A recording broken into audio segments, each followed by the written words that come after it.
Buenas noches, profesor. Este es mi video explicando mi infografía.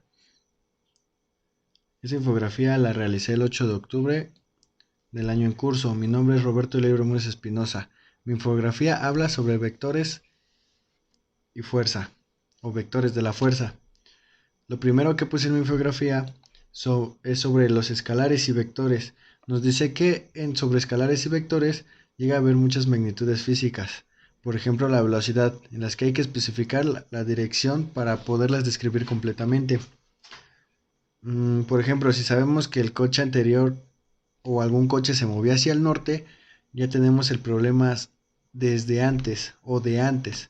También hay muchas magnitudes como la masa, que no depende de la dirección, diciendo que la masa de un cuerpo es de 24 kilogramos.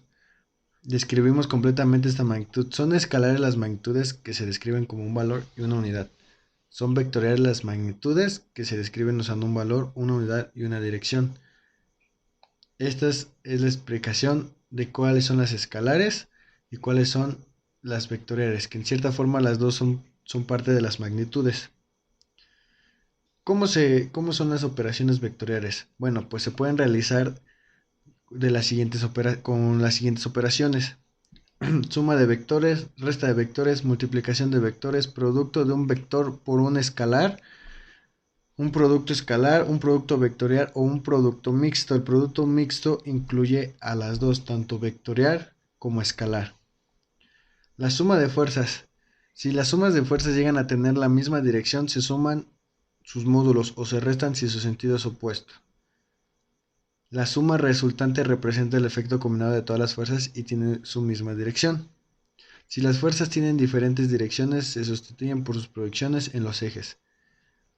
A continuación, en cada eje se suman los componentes del mismo sentido y se restan los del sentido opuesto. Finalmente, solo queda un resultante en el eje X y otro en el eje Y, que se compone aplicando el teorema de Pitágoras. La hipotenusa da la dirección y su módulo es la fuerza resultante, o abreviado sería Fr. Ley de senos y cosenos. Las ambas leyes son empleadas para determinar ángulos de los triángulos no rectangulares. Esto quiere decir de figuras que no terminen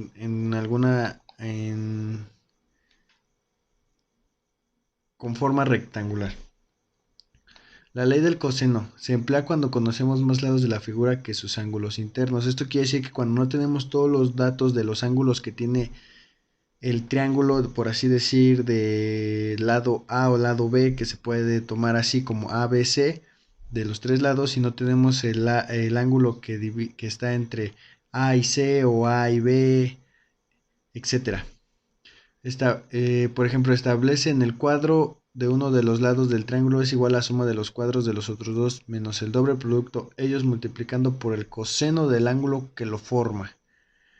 La ley del seno se emplea cuando conocemos más ángulos internos que lados del triángulo.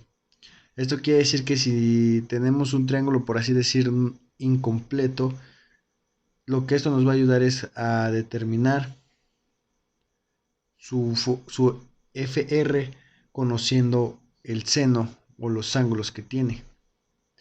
Establece que los lados de un triángulo son proporcionales a los senos de sus ángulos opuestos. Y pues esto sería todo de mi infografía. Soy de K6 de electrónica y pues es algo sencilla, pero creo que sí logra entender. Esto sería todo y gracias, profesor, por su atención.